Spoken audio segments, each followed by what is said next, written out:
సిద్ధం అంటారు ఒకరు, యుద్ధం అంటారు మరొకరు. వై నాట్ 175 అంటారు ఒకరు. వై నాట్ 175 అన్న పిలుపుతోనే అడుగులు ముందుకు వేస్తాం. వై నాట్ పులివెందుల అంటారు మరొకరు. Why not Pulivendula? అన్నను గెలిపించొద్దు అంటూ చెల్లెళ్ళు. సొంతం సొంతం నీకా నాకా హేండి. జగన్ గుర్తు పెట్టుకో, పవన్ కళ్యాణ్ వంక కూడా చూడలేరని చెప్పండి. ఇదే చెల్లెలు కదా 3200 కిలోమీటర్ల పాదయాత్రలు చేసి ఆ పార్టీని నడిపించిన దాన్ని నేను కదా అని అడుగుతున్నాను. ఈ సిద్ధం యుద్ధం పోరులో ఓటర్లు ఏమంటారో చూద్దాం. గత 30 సంవత్సరాలుగా విజయనగరం, విశాఖపట్నం జిల్లాల వ్యాప్తంగా వార్తా ప్రసారాలు అందజేస్తూ ప్రతి ఎన్నికలలోనూ రాజకీయ విశ్లేషణతో కూడిన విషయాలను ఎప్పటికప్పుడు మీకు నిష్పక్షపాతంగా అందిస్తోంది వాజీ ఛానల్. 2024 ఈ ఎన్నికల సంగ్రామంలో ప్రతి నిత్యం జరిగే రాజకీయ పోరుపై ప్రత్యేక వార్తా రూపంలో మీకందిస్తోంది వాజీ. సిద్ధం యుద్ధం. బ్యాలెట్లో చూద్దాం.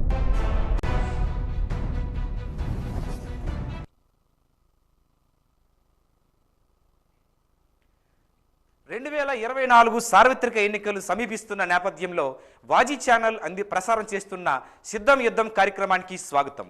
ఈరోజు జిల్లా కేంద్రంలోని ప్రధాన అంశాలు ఏంటో చూద్దాం. ఇక జిల్లా కేంద్రమైనటువంటి విజయనగరం నియోజకవర్గంలో దీనికి సంబంధించి deputy speaker, sitting MLA, YCP సంబంధించినటువంటి అభ్యర్థి కోలగట్ల వీరభద్రస్వామి నివాసంలో ఈరోజు 14వ డివిజన్ నుంచి చేరికలు అయితే జరిగాయి. తెలుగుదేశం జనసేన పార్టీ నుంచి చేరికలు జరిగాయి. అదేవిధంగా తెలుగుదేశం పార్టీ కార్యాలయంలో కూడా 5 డివిజన్ సంబంధించినటువంటి చేరికలు కూడా జరిగినట్లు మనకు సమాచారం తెలుస్తోంది. ఇక ప్రధానంగా ఒక ప్రైవేట్ హోటల్లో deputy speaker, sitting MLA Kolagatla Veerabhadraswamy ఒక ఆత్మీయ కలయిక సమావేశాన్ని ఏర్పాటు చేశారు. ఈ నేపథ్యంలో ఒక chamber of commerce, inner wheel club, rotary club Vizianagaram central ఆధ్వర్యంలో ఒక ఆత్మీయ సమావేశాన్ని ఏర్పాటు చేశారు. అదేవిధంగా అర్బన్ మాజీ బ్యాంక్ చైర్మన్ కాళ్ళ గౌరీశంకర్ కోలగట్ల వీరభద్రస్వామిపై నిప్పులు చెరిగారు. చాలా విమర్శలు కూడా చేశారు. ఈ నేపథ్యంలో అసలు ప్రధానంగా ఈ అంశాలు ఏంటో చూద్దాం. పూర్తి వివరాలు ఏంటో ఇప్పుడు చూద్దాం. ఇక వైసీపీ చేరికకు సంబంధించి తీసుకున్నట్లయితే 14వ డివిజన్ నుంచి ఫ్లోర్ లీడర్ ఎస్వి రాజేష్ వారి సమక్షంలో ఇదంతా కూడా జోనల్ ఇన్ఛార్జ్ కోలగట్ల తమన్ శెట్టి సంబంధించినటువంటి ఆయన ఆధ్వర్యంలో సుమారు 53 కుటుంబాలు వైసీపీ పార్టీలోకి తెలుగుదేశం మరియు జనసేన పార్టీ అభ్యర్థులు, జనసేన పార్టీ నాయకులందరూ కూడా చేరినట్లు మనకు సమాచారం తెలుస్తోంది.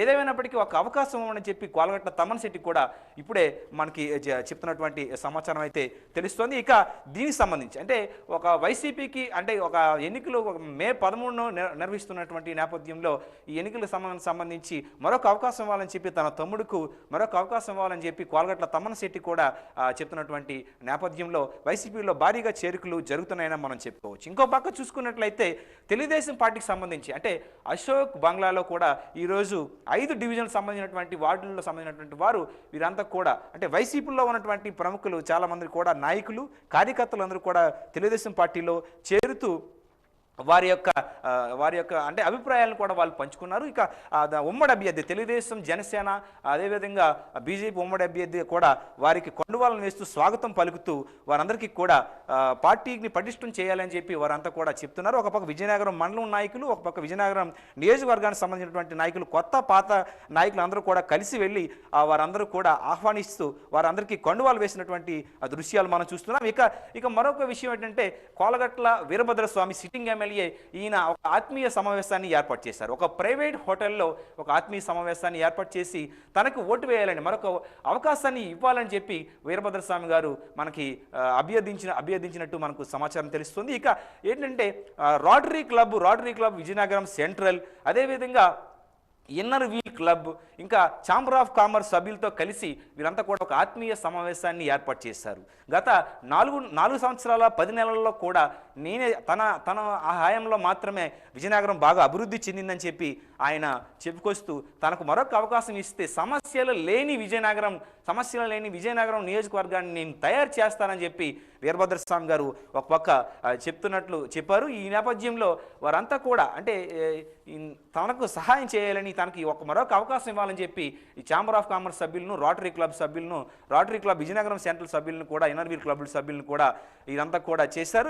ఒక పక్క కరోనా సమయంలో కూడా తను చాలా అంటే కుటుంబాన్ని కూడా పక్కన పెట్టి కరోనా సమయంలో కూడా నేను చాలా సహాయం చేశాను, ప్రజలకు అండగా ఉన్నానని చెప్పి వారు భరోసా ఇచ్చారని చెప్పి, ఇంకా ప్రతిపక్ష నాయకులు అయితే ఇంటికి తాళాలు వేసుకుంటూ వీరంతా కూడా ఎలాంటి సహాయం చేయలేదు, తను మాత్రం సహాయం చేశానని చెప్పి వాళ్ళకి బలంత భరోసా ఇస్తూ కోలగట్ల వీరభద్రస్వామి ఎంతగానో వాళ్ళందరికీ చెప్తూ తన నియోజకవర్గంలో అవినీతి కూడా చూపిస్తే సరే, అవినీతి జరిగినట్లుగా నిరూపించినట్లయితే నేను దేనికైనా సిద్ధమని చెప్పి కోలగట్లు కూడా ఒక పక్క సవాలు విసిరారు. అయితే ఇంకో పక్క దీనికి సంబంధించి అంటే ఈ నేపథ్యంలో చేరుకు జరుగుతున్నటువంటి నేపథ్యంలో అర్బన్ బ్యాంక్ మాజీ చైర్మన్ కాళ్ళ గౌరీశంకర్ అయితే మాత్రం కోలగట్ల వీరభద్రస్వామిపై విమర్శలు గుప్పించారు. ఒక సీరియల్ ఎపిసోడ్ లాగా తన యొక్క అంటే అవినీతి చిట్టాను నేను సీరియల్ ఎపిసోడ్ లాగా చూపిస్తానని చెప్పి బహిర్గతం చేస్తూ ఒక సవాల్ అయితే విసిరారని మనం చెప్పుకోవచ్చు కాళ్ళ గౌరీశంకర్ గారు. అదే దీనికి సంబంధించి అయితే ఇంకా కార్తీక దీపం చక్రవాకం సీరియల్ ఏ విధంగా అయితే ఉంటుందో స్వామి లీలలు ఆ విధంగా ఉండబోతున్నాయి అన్న విషయాలపై ఈరోజు మీడియా సమావేశంలో కాళ్ళ గౌరీశంకర్ కుండ బదలుగొట్టి మరి కోలగట్లపై విమర్శలు గుప్పించారని చెప్పడానికి ఎలాంటి సందేహం లేదు. ఇంకా దీన్ని బట్టి చూస్తే అంటే ఇంకా ఒకటే కాదు, ఇంకా సీరియల్ రూపంలో కూడా దీన్ని మేమంతా కూడా విడుదల చేస్తామని చెప్పి అంటున్నారు. అయితే ఈ 5 సంవత్సరాల్లో కూడా అభివృద్ధి చేశారని చెప్పి అంటున్నారు. కానీ అయితే 5 సంవత్సరాల్లో అభివృద్ధి చేసిన మాట అయితే వాస్తవం, కానీ ఏ నిధులతో చేశారో బహిర్గతం చేయాలి అని చెప్పి కాళ్ళ గౌరీశంకర్ కోలగట్ల వీరభద్రస్వామికి సవాలు విసిరారు. అయితే ఈ నేపథ్యంలో టీడీపీ హయాంలో కార్పొరేషన్ నిధులకు సంబంధించినటువంటి సుమారు 90 కోట్లకు సంబంధించినటువంటి నిధులు మాత్రమే విజయనగరాన్ని అభివృద్ధి చేశారని చెప్పి కాళ్ళ గౌరీశంకర్ చెప్తున్నారు. ఇంకా ఈ 5 ఏళ్లలో మాత్రం వైసీపీ సంబంధించినటువంటి ఎలాంటి నిధులు ఖర్చు చేయలేదు, అసలు అభివృద్ధి జరగలేదు, అసలు అభివృద్ధి అంతా కూడా తెలుగుదేశం పార్టీ హయాంలో జరిగినటువంటి సమాచారం మేరకే ఆ నిధులతో మాత్రమే అభివృద్ధి చేశారు వీరభద్రస్వామి గారు తప్పితే ఎలాంటి అభివృద్ధి చేయలేదని చెప్పి ఒక పక్క కాళ్ళ గౌరీశంకర్ నిప్పులు చెరిగారు. ఇంకా సీరియల్ రూపంలో ఒక్కొక్కటి కూడా బహిర్గతం చేస్తానని చెప్పి చెప్తున్నారు. ఇక స్టేట్కి సంబంధించి అంటే రాష్ట్రానికి సంబంధించినటువంటి విషయానికి వస్తే ఇక నిమ్మగడ్డ రమేష్ కుమార్ ఎన్నికల కమిషనర్ అంటే మాజీ ఎన్నికల కమిషనర్ నిమ్మగడ్డ రమేష్ కుమార్ కూడా కీలకమైనటువంటి వ్యాఖ్యలు చేశారు. అంటే ఎన్నికల కోడ్ అసలు రాష్ట్రంలో అమలవుతుందా అన్న విషయాలపై కీలకమైనటువంటి వ్యాఖ్యలు చేశారు. అదేవిధంగా భారతీయ జనతా పార్టీ అంటే ఎన్డీఏ కూటమికి సంబంధించినటువంటి అభ్యర్థులు ఎవరైతే ఉన్నారో, ఎంపీ అభ్యర్థులు ఎవరైతే ఉన్నారో వాళ్ళందరినీ కూడా కీలకమైనటువంటి చర్చలు జరిపి ఇటుపక్క తెలంగాణలోనూ ఒక పక్క ఆంధ్రప్రదేశ్లోను కూడా కీలకమైనటువంటి చర్చలు జరిపి ఎంపీ అభ్యర్థులను ఎంపిక చేయడానికి కూడా కసరత్తు చేస్తున్నారు. ఒక పక్క తెలుగుదేశం, జనసేన, బీజేపీ సంబంధించినటువంటి అభ్యర్థులు అందరూ కూడా ఒక కసరత్తు చేస్తూ వాళ్ళ యొక్క పేర్లను ఎంపిక చేయడానికి కసరత్తు చేస్తున్నట్లు మనకు సమాచారం తెలుస్తుంది. అయితే నిమ్మగడ్డ రమేష్ కుమార్ వ్యాఖ్యలు ఏంటి, అదేవిధంగా భారతీయ జనతా పార్టీ సంబంధించినటువంటి ఎన్డీఏ కూటమి అభ్యర్థులు ఎవరు అన్న విషయాలపై సీనియర్ జర్నలిస్ట్ వేదుల సత్యనారాయణ గారితో ముఖాముఖి మనం విరామం తర్వాత ఇప్పుడు చూద్దాం.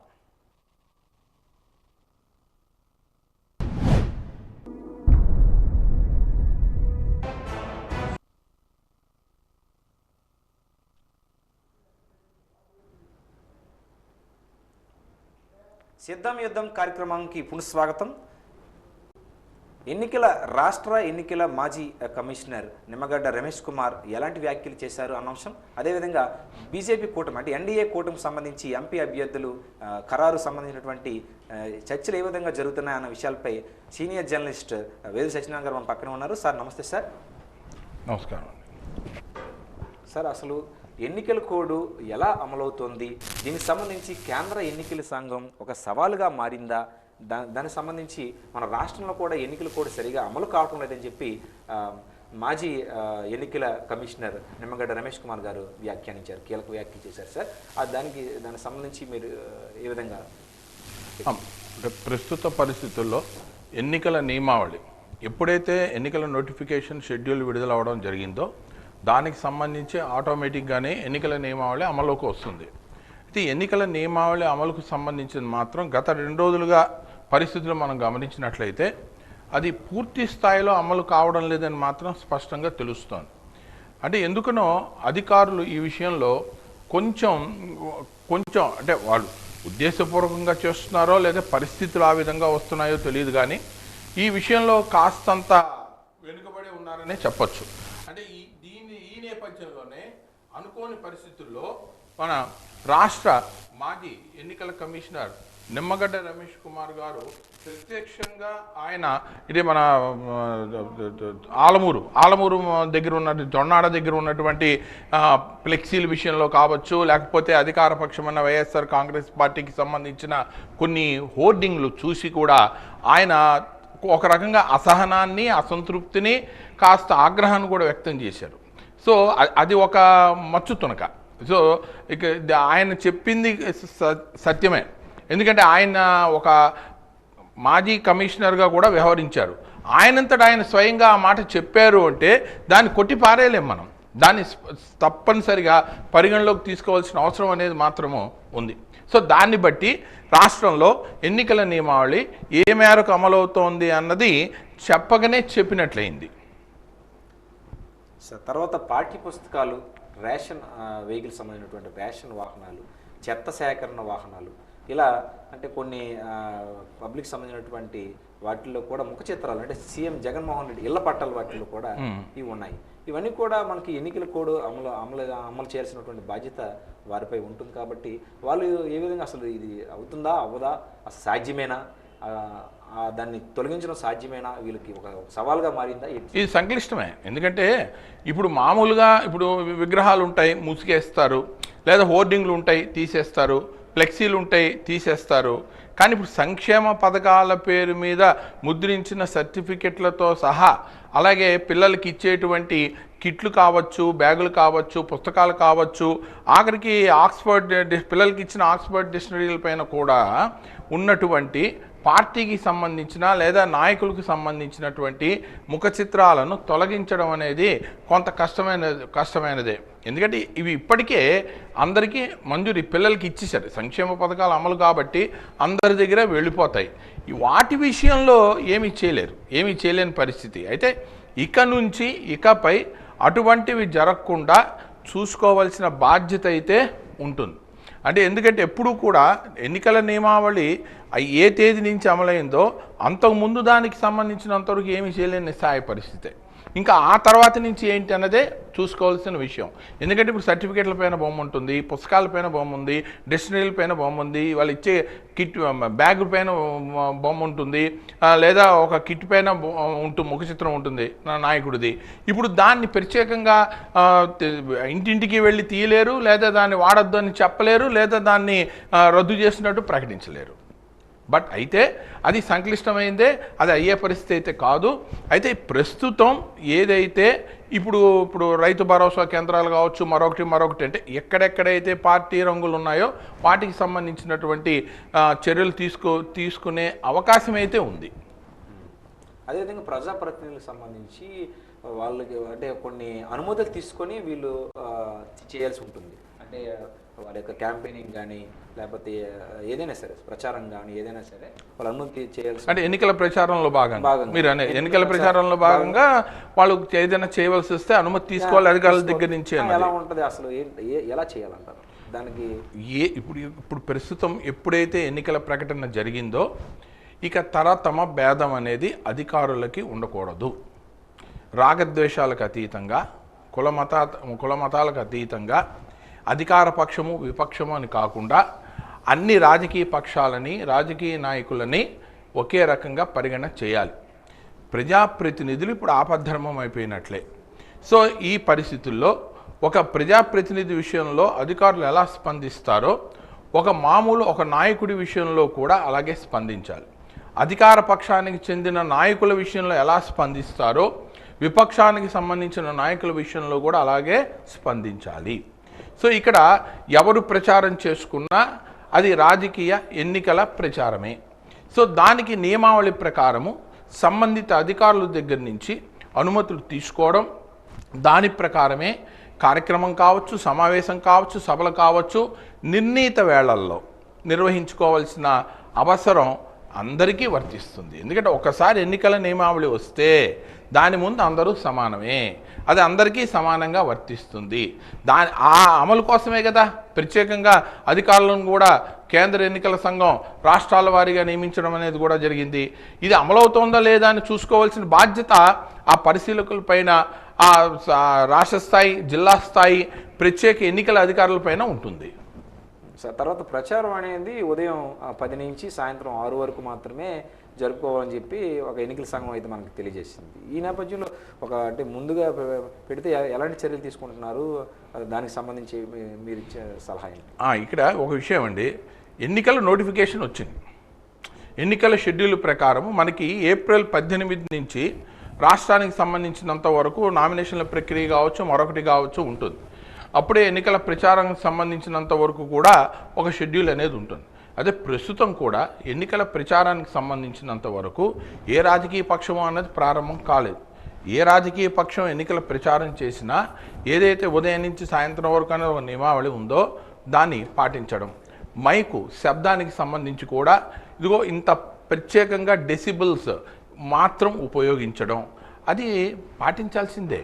అది అయితే ప్రస్తుతం ఇంకా ఎన్నికల ప్రచారం అన్నది ప్రారంభం కాలేదు. అయితే ఆయా రాజకీయ పక్షాల, ఇప్పుడు తెలుగుదేశం పార్టీకి సంబంధించి ఆ పార్టీ అధినేత ప్రజాగళం పేరున సభలు నిర్వహించాలనుకోవడం, అలాగే అధికార పక్షానికి సంబంధించి ముఖ్యమంత్రి జగన్ గారేమో మేము సిద్ధమే పేరు మీద కార్యక్రమాలు నిర్వహించాలనుకోవడం, ప్రస్తుతం అదే జరుగుతోంది. ఇంకా ప్రజాప్రతినిధులు కానీ లేదా పోటీ చేసే అభ్యర్థులు కానీ ప్రత్యేకంగా ఎన్నికల ప్రచారాన్ని స్పష్టంగా అయితే ఇంకా ప్రారంభం చేయలేదు. చేస్తే మాత్రము ఆటోమేటిక్గా ఎన్నికల నియమావళి అనుసరించి ఆ నిబంధనల మేరకే ప్రచారం చేసుకోవాల్సిన అవసరం అయితే ఉంటుంది. పబ్లిక్ ప్లేసుల్లో కానీ లేదంటే రైల్వే స్టేషన్, బస్ స్టేషన్లో కానీ ఫ్లెక్సీలు, అదేవిధంగా ఫ్లాకార్డులు, హోర్డింగ్లు ఇవన్నీ ఉన్నాయి కదా సార్, అవి తొలగించాలి. తొలగించుకున్నట్లయితే కంపల్సరీగా యాక్షన్ తీసుకోవాల్సి ఉంటుందని చెప్పి ఎన్నికల సంఘం చెప్పింది. అది దానికి సంబంధించి కొన్ని ప్లేసుల్లో కూడా ఉండే అవకాశం ఉంటుంది కదా, దానికి ఎలా చేయాలి, ఎలా చర్యలు ఏ విధంగా తీసుకుంటారు సార్? అందుకని ఇప్పుడు ఇందాకే మొదట్లోనే మీకు నేను చెప్పా, ఇది అమలు చేయవలసింది ఎవరు? అధికారులు. ఒకసారి ఎన్నికల కమిషన్ ఎన్నికల నోటిఫికేషన్ ఇస్తే అధికారులందరూ కూడా, ఏ స్థాయి అధికారులైనా కూడా ఎన్నికల కమిషన్ పరిధిలోకి వెళ్ళిపోతారు. రాష్ట్ర ప్రభుత్వాలు కానీ, రాష్ట్రానికి సంబంధించిన మంత్రివర్గాల పరిధిలో కానీ వాళ్ళ పాలనా పరిధిలోకి ఎవ్వరూ రారు. సిఎస్, చీఫ్ సెక్రటరీ మొదలుకొని, ముఖ్య కార్యదర్శి మొదలుకొని, దిగు స్థాయిలో ఉన్నటువంటి విఆర్ఓ వరకు ఎవరైనా కూడా ఎన్నికల కమిషన్ చెప్పినట్టుగానే ఫాలో అవ్వాలి. మరి అధికారులు అలా చేస్తున్నారా అంటే మనం చూస్తున్నదే. అటువంటప్పుడు అందుకనే మీకు ఎన్నికల కమిషన్ కూడా ఒక అవకాశం ఇచ్చింది. ప్రతి పౌరుడు కూడా ఒక ఎన్నికల పరిశీలకుడే. ఎక్కడైనా అధికారులు చూసి చూడనట్టు ఈ ఫ్లెక్సీలు కానీ హోర్డింగులు కానీ ఉంచేసినట్లయితే వాటిని ఫోన్ చేసి జిల్లా స్థాయిలో కూడా కంట్రోల్ రూములు పెట్టారు. ఆ కంట్రోల్ రూమ్కి సమాచారం ఇవ్వమని చెప్తున్నారు. దాని ప్రకారం వాళ్ళు స్పందిస్తారు. అది క్షేత్రస్థాయిలో జరగకపోతే నియోజకవర్గ స్థాయిలో జరగకపోతే జిల్లా స్థాయి, జిల్లా స్థాయిలో కూడా లేకపోతే రాష్ట్ర స్థాయి. నాకు తెలిసినంతవరకు జిల్లా స్థాయిలోనే సమస్య పరిష్కారం అవుతుంది. ఎందుకంటే ఈ విషయంలో జిల్లా స్థాయి అధికారులు అన్నది అప్రమత్తంగా ఉంటున్నారు. సార్, ఎన్నికలు కూడా కాస్త అంటే దూరం అయినప్పటికీ అంటే వాలంటీర్లను వాడుకోవద్దని చెప్పి ఒక పక్క ఎన్నికల సంఘం అనేది ఆదేశాలు అయితే జారీ చేసింది. వాలంటీర్లు ద్వారా ఒకవేళ డబ్బులు కానీ లేకపోతే కానుకలు కానీ ఇచ్చినట్లయితే ఎలాంటి చర్యలు తీసుకోబోతూ ఉంటారు? ఎన్నికల అధికారులు ఏ విధంగా ఎలాంటి చర్యలు తీసుకోబోతూ ఉంటారు? అసలు దాని ఇన్స్ట్రక్షన్స్ ఏంటి? వాలంటీర్లకు సంబంధించి చాలా స్పష్టమైన ఆదేశాలు ఉన్నాయి. కేంద్ర ఎన్నికల సంఘం తద్వారా రాష్ట్ర ఎన్నికల సంఘం కూడా ఎట్టి పరిస్థితుల్లోనూ వాలంటీర్లను వాడవద్దు, ఏ రకంగానూ వాడవద్దని స్పష్టంగా చెప్పారు.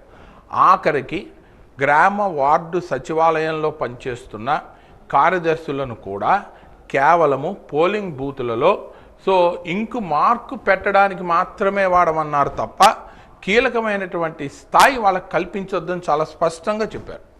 ఇక్కడ వాలంటీర్ అన్నవారు వాళ్ళు అధికారయుతంగా సిబ్బంది కాదు, వాళ్ళంతా అనధికారికంగా వ్యవహరిస్తున్న వారే, వైఎస్ఆర్ కాంగ్రెస్ పార్టీకి సంబంధించిన వారే. అందులో ఎలాంటి సందేహం ఎవరికీ లేదు. ఇప్పుడు ఒక వాలంటీర్ కనుక ప్రచార సభలో పాల్గొన్నా లేదా ఎన్నికల ప్రచారం చేస్తున్నా దానికి సంబంధించినంత వరకు రాజకీయ నాయకులకి అనువుగా ఉంటున్నా, ఇదే మీరు అన్నట్టు ఇతరత్ర పంపిణీకి మరి దానికి వాడుకుంటున్నా, అది ఎవరికి సంబంధించిన నియోజకవర్గమో ఆ నియోజకవర్గానికి సంబంధించిన నాయకుడిపైనే అది పడుతుంది.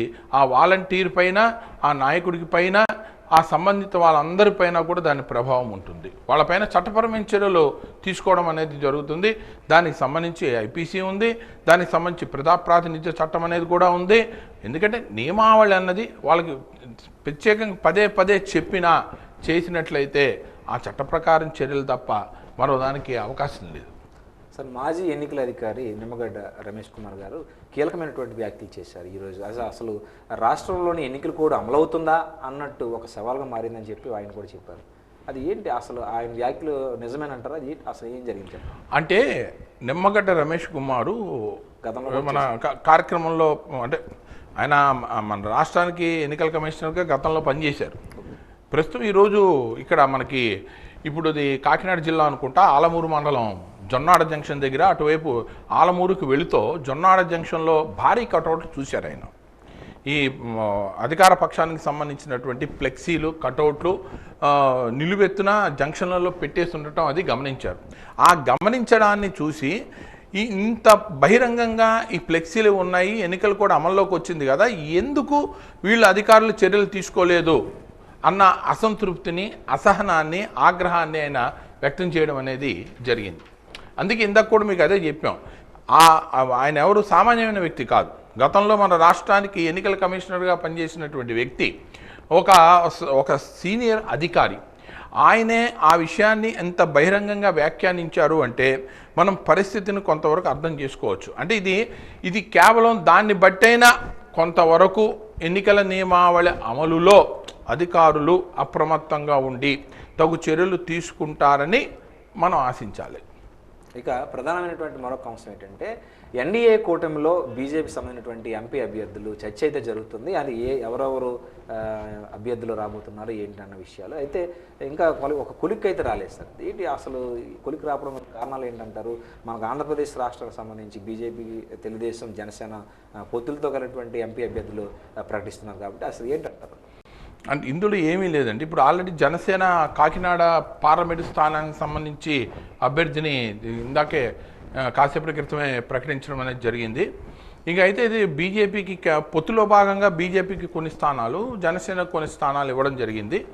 అయితే ఎప్పుడైతే స్థానాలు కేటాయించారో అక్కడ ఎవరెవరిని పోటీ బరిలోకి దింపాలి అన్నది సంబంధిత పార్టీ అనేది నిర్ణయం తీసుకుంటుంది.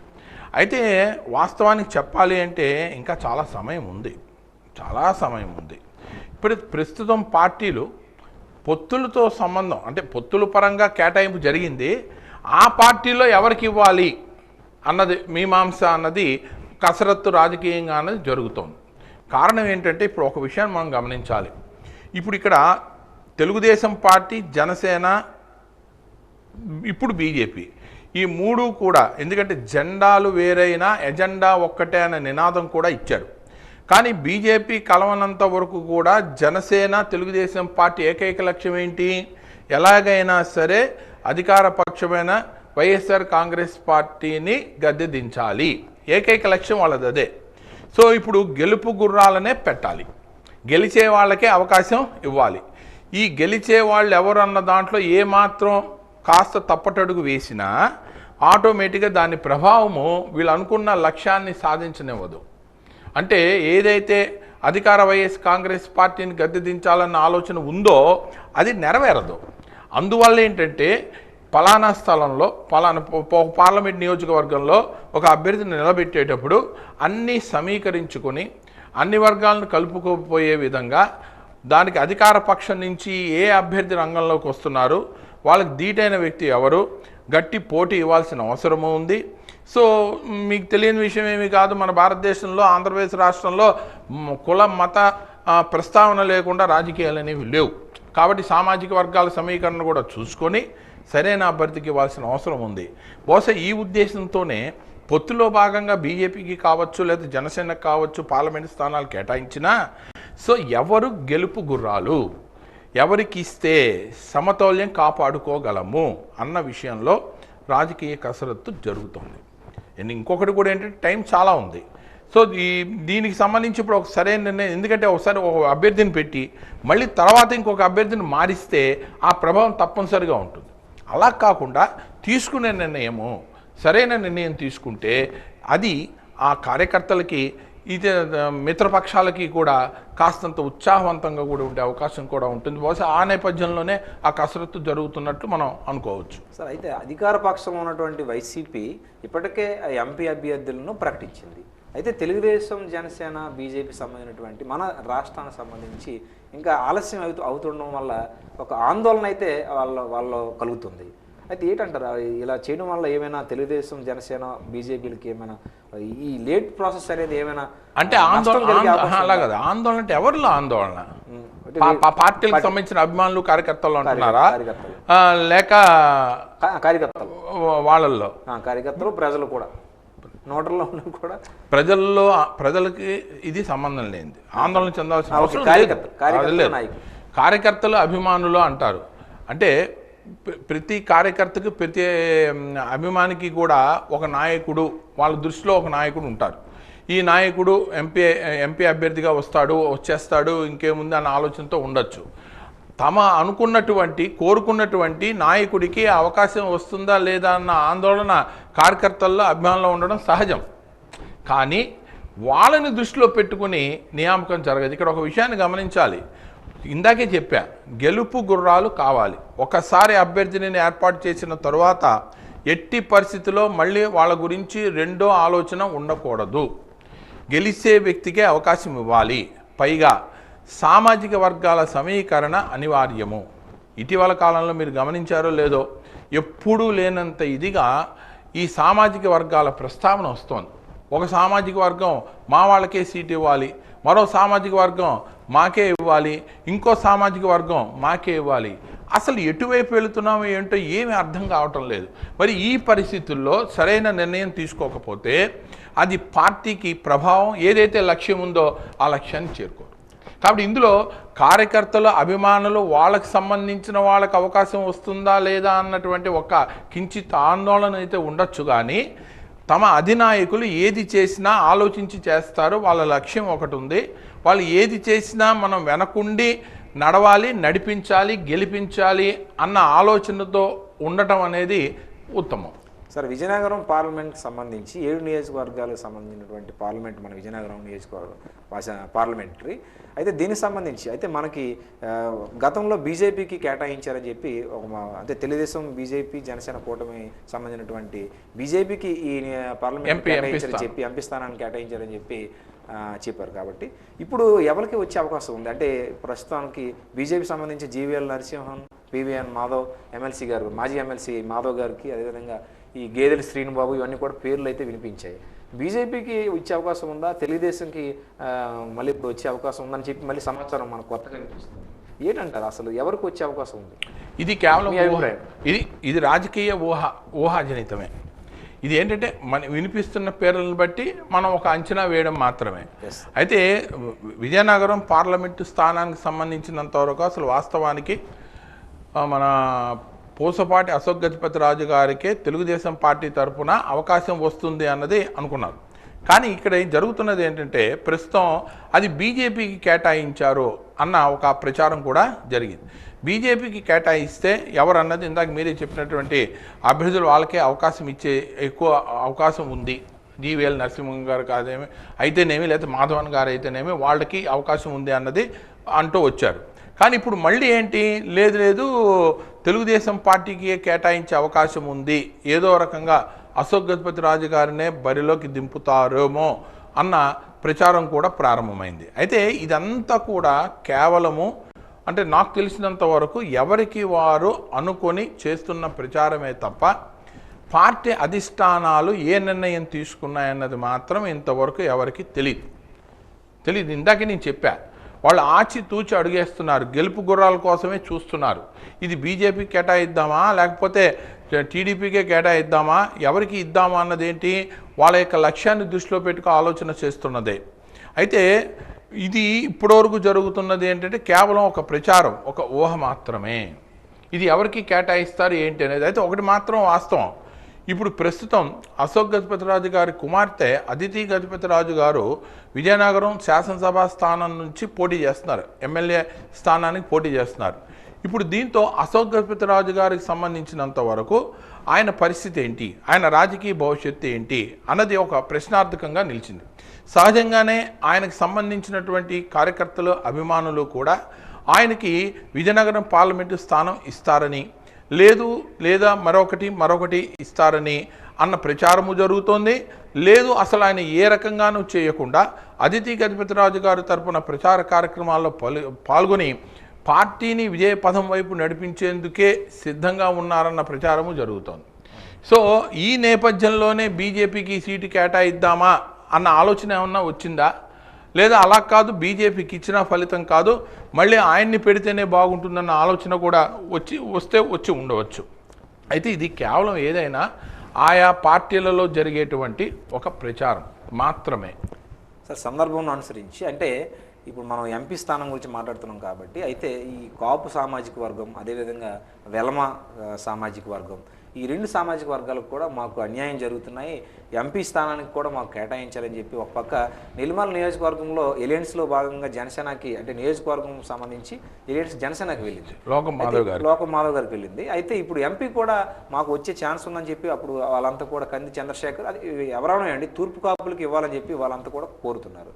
అయితే ఏంటంటారా, వాళ్ళు చేస్తున్నటువంటి డిమాండ్ కరెక్టేనా, లేకపోతే ఒకవేళ ఈ బీజేపీకి కానీ ఇచ్చినట్లయితే ఈ వైసీపీ అభ్యర్థిని ఓడించే అవకాశం ఉందా, అసలు ఏంటంటారు? ఇక్కడ నేను ఒక విషయం మాత్రం చెప్పదలిచానండి. రాజకీయాల్లో సామాజిక వర్గాల ప్రమేయము, అంటే కుల ప్రమేయం ప్రస్తావన తీసుకురావడం అంత ఆరోగ్యదాయకమైన పని అయితే కాదు. సామాజిక వర్గాలను ఆధారం చేసుకొని సీట్ల కేటాయింపు అన్నది ప్రజాస్వామ్యానికి ఒక రకంగా గొడ్డలు పెట్టేది. కానీ ప్రస్తుత పరిస్థితుల్లో తప్పడం లేదు. ఇప్పుడున్న పరిస్థితుల్లో సామాజిక వర్గాలను ఆధారం చేసుకునే సీట్ల కేటాయింపు లేకపోతే బరిలోకి దించడం అనేది జరుగుతోంది. ఇందాకే నేను చెప్పా. సామాజిక వర్గాల్లో అన్ని సామాజిక వర్గాలు మాకు అన్యాయం జరిగింది, మేము 25% ఉన్నాం, మేము 30% ఉన్నాం, మమ్మల్ని నిర్లక్ష్యం చేస్తున్నారు, రాజ్యాధికారానికి మేము తగమా, కాబట్టి మాకు సీటు కేటాయించవలసిందే. నిజమే. ఇక్కడ ఈ జిల్లాకు సంబంధించినంత వరకు కూడా, అంటే ఉమ్మడి విజయనగరం జిల్లాకు సంబంధించినంత వరకు కూడా ఒక సామాజిక వర్గానికి బలమైన స్థానం ఉంది. వాళ్ళకి సంఖ్యాబలం ఎక్కువగా ఉంది. ఇటువంటి పరిస్థితుల్లో మాకు ఒక స్థానం కేటాయించండి అని చెప్పి కోరడంలో తప్పులేదు. వాళ్ళు ఆ రాజకీయ పక్షాలకు సంబంధించిన అధినేతలకి ఇదిగో మా స్థాయి ఇది, మా స్థానం ఇది, మాకు అవకాశం ఇవ్వండి అని చెప్పి కోరుతున్నారు. అయితే ఈ కోరేటప్పుడు ఒకవేళ కనుక ఒక పార్టీ కనుక ఒక అడుగు ముందుకేసి సంఖ్యాబలం ఎక్కువగా ఉన్న సామాజిక వర్గానికి సీటు కేటాయించినట్లయితే ఆటోమేటిక్గా మిగిలిన రాజకీయ పక్షాలు కూడా కేటాయిస్తాయి. ఎందుకంటే ఆ సామాజిక వర్గీకరణ నేపథ్యంలోనే గెలుపు అనేది ఆధారపడి ఉంటుంది కాబట్టి రాజకీయ పక్షాలు అదే కోణంలో ఆలోచించడం అనేది జరుగుతుంది. అయితే ప్రస్తుత పరిస్థితుల్లో విజయనగరం పార్లమెంటు స్థానానికి సంబంధించి ఈ సామాజిక వర్గాలు ప్రభావం చూపిస్తాయని చెప్పొచ్చు. సార్, మరొక ప్రశ్న ఏంటంటే, అంటే వాళ్ళు ఏమంటున్నారంటే తూర్పు కాపులకు సంబంధించి, అంటే నియోజకవర్గం నెల్లిమర్ల నియోజకవర్గంకి సంబంధించి నియోజకవర్గంలో జనసేన ఎలియన్స్లో జనసేనకు వెళ్ళింది కాబట్టి ఎంపీ స్థానం మాకు కేటాయించాలని చెప్పి ఒక పక్క డిమాండ్ అయితే వాళ్ళు చేస్తున్నారు. అయితే ఒక పక్క మామూలు టీడీపీ తప్పులేదు. ఇప్పుడు ఇందాక ఏం చెప్తున్నాను, ఒక సామాజిక వర్గం ఇదిగో మా పరిస్థితి ఇది అని చెప్పి పార్టీ అధిష్టానాన్ని కోరడంలో తప్పులేదు. అయితే అది వాళ్ళు పరిగణలోకి తీసుకుంటారా? ఇప్పుడు ఎందుకంటే ఇప్పుడు వీళ్ళు ఆలోచించినట్లే మిగిలిన సామాజిక వర్గాలు ఆలోచిస్తే ఇప్పుడు ఎలా ఉంటుందంటే, ఇప్పుడు ఒక విషయం మనం గమనించాలి. ఒక సామాజిక వర్గం 30% ఉన్నారు. అంటే ఈ సామాజిక వర్గానికి సంబంధం లేని వాళ్ళు 70% మంది ఉన్నట్లే కదా. మరి ఆ 70% మంది కానీ తలుచుకుంటే 30% పరిస్థితి ఏంటి? ఇప్పుడు అధిష్టానం ఎప్పుడు కూడా ఏం ఆలోచిస్తుంది, ఇలా చేస్తే ఎలాగా, అలా చేస్తే ఎలాగా, మనం ఇలా చేస్తే మనకు కలిసి వచ్చేది ఏంటి అంటే, ఇప్పుడు రాజకీయాల్లో ఇవన్నీ సమీకరణలు చేస్తేనే కానీ ఒక కొలికి వచ్చే అవకాశం ఉండదు. కోరడంలో తప్పు లేదు, వాళ్ళకి ఇవ్వడంలో తప్పు లేదు. అయితే ఇప్పుడు తెలుగుదేశానికి ఇచ్చే అవకాశం అంటే బీజేపీ కాకుండా తెలుగుదేశంకి వచ్చే అవకాశం ఉందనుకోండి, అశోక్ గారు కాకుండా మళ్ళీ అభ్యర్థి ఎవరై ఉండవచ్చు అంటారు మీరు ఇప్పుడు? అంటే ఈ విజయనగరం పార్లమెంట్ సంబంధించి స్పష్టంగా ఇందులో ఏముంది, అశోక్ గజపతిరాజు గారు ఓసీ సామాజిక వర్గం, ఆయన కాని పక్షంలో ఇందాక మీరు అన్నారే ఒక సామాజిక వర్గం అది ఎక్కువ ఉంది కాబట్టి ఆ సామాజిక వర్గానికి చెందినటువంటి నాయకురాలికి వచ్చే అవకాశం ఉంటుంది. నేను ఎందుకు ఇక్కడ పేర్లు ప్రస్తావించడం లేదంటే ఒక లేని ఆలోచనని మనం కల్పించకూడదు. వాళ్ళు పార్టీల పరంగా సామాజిక వర్గాల పరంగా ఎవరికి వాళ్ళు పలానా అని చెప్పినప్పటికీ రావచ్చు, రాకపోవచ్చు.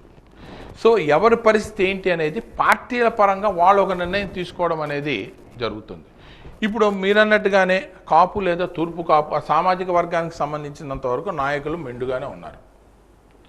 సో ఒకవేళ ఆయనకి కారు అశోక్ గజపతిరాజు గారు ఓసినే కాబట్టి వాళ్ళ కుమార్తెకి ఆల్రెడీ విజయనగరం శాసనసభ నియోజకవర్గమే ఇచ్చారు కాబట్టి ఇంకా మరి అశోక్ గారికి పరిస్థితి ఆయనకి అవసరం లేదు అనుకున్న పక్షంలో ఈ సామాజిక వర్గాల యొక్క ప్రభావం ఉంటుంది.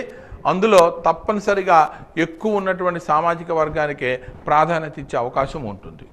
అది తెలుగుదేశం పార్టీలో ఎవరెవరు ఉన్నారన్నది అందరికీ కూడా తెలిసిందే. సరే, ఇంక మరొక విషయం ఏంటంటే బీజేపీకి సంబంధించి అంటే జిల్లా కేంద్రంలో ఉన్నటువంటి నాయకులు ఎవరికి కూడా అంటే అర్హత లేదా, లేకపోతే వాళ్ళ పేర్లు కూడా అంటే మాకు కావాలని చెప్పి వాళ్ళంతా అడుగుతున్నారే కానీ వాళ్ళ పేర్లు అయితే ఇంతవరకు కూడా బయటకు అయితే రాలేదు. ఈ బీజేపీలో ఉన్నటువంటి జిల్లా కేంద్రంలో ఉన్నటువంటి నాయకులు అయితే వాళ్ళకి అర్హత ఉందా లేదా, అసలు ఏంటి, ఎందుకు వాళ్ళ పేర్లు వినబడలేదంటారు? అంటే బీజేపీకి సంబంధించి ఇప్పుడు ఎంపీ అభ్యర్థి సంబంధించి జిల్లా కేంద్రంలో ఉన్న నాయకులు కాకుండా జీవీఎల్ నరసింహన్ కానీ లేకపోతే మాధవ్ కానీ గేదెరి శ్రీనిబాబు కానీ పేర్లు వినిపిస్తున్నాయి.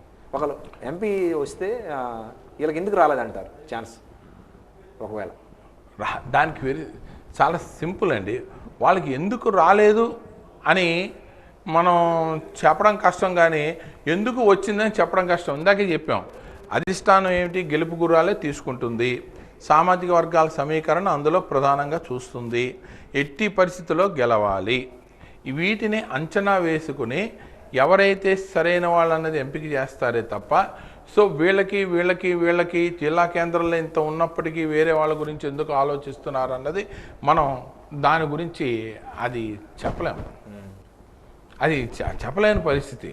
ఎందుకు సాధారణంగా ఇప్పుడు ఆ రకంగా చెప్పుకోవాలి అంటే ఇప్పుడు వైఎస్ఆర్ కాంగ్రెస్ పార్టీకి సంబంధించినటువంటి మన మాజీ ఎంపీ గారు బొత్స ఝాన్సీ లక్ష్మి గారిని విశాఖపట్నం పార్లమెంటు స్థానానికి సంబంధించి బరిలోకి దింపుతున్నారు. అంటే అదే సమీకరణలు ఒక్కొక్కలాగా ఉంటాయి. ఇప్పుడు నాయకులు ఉంటారు, వాళ్ళు ఆశిస్తారు, అడుగుతారు. అయితే అధిష్టానం ఏం చేస్తుంది, వాళ్ళని కూర్చోబెట్టి మాట్లాడుతుంది, వీళ్ళని కూర్చోబెట్టి మాట్లాడుతుంది. సో దానికి తగ్గట్టుగా ఒక పరిశీలన చేస్తుంది. నాకు తెలిసినంతవరకు తెలుగుదేశం పార్టీ ఐవీఆర్ సర్వే చేస్తున్నట్టున్నారు. ఐవీఆర్ సర్వేలో భాగంగా స్థానికంగా ఉన్న కొంతమంది ప్రజల అభిప్రాయాలను తీసుకొని దాని ప్రకారం ఒక ఆలోచనకు వచ్చి ఒక నిర్ణయం. ఎందుకంటే ఏ పార్టీకి ఆ పార్టీ సర్వేలు చేసుకుంటాయి. సర్వే చేసుకొని కానీ చెప్పాను కదా ఇందాకే, ఒకసారి నిర్ణయం తీసుకున్న తర్వాత మళ్ళీ దానికి అభ్యర్థిని మార్చడం చేయడము అంటే అది పార్టీ పైన, ఆ నియోజకవర్గంలో అభిమానులపైన, కార్యకర్తలపైన ప్రత్యక్ష ప్రభావం చూపిస్తుంది. అందుకనే ఇక్కడ ఈ విషయంలో ఈయన స్థానికుడు లేకపోతే జిల్లా కేంద్రానికి చెందినవారు, ఈ సమర్థులైన వాళ్ళు ఉన్నారు, వీళ్ళు అడక్కపోయినా సరే ఇది పరిస్థితి వస్తుంది. ఇది మనం మాట్లాడుకోవడానికి, చర్చించుకోవడానికి బాగుంటుందే తప్ప వాస్తవ పరిస్థితి అధిష్టానానికి తెలుస్తుంది. అయితే ఒకటి మాత్రం వాస్తవం, ఇంకా సమయం చాలా ఉంది. అంటే దేనికి సమయం ఉంది? మనకి ఏప్రిల్ 18 వరకు నామినేషన్ల వరకు చాలా సమయం ఉంది. ఈలోపు చాలా మార్పులే జరగచ్చు.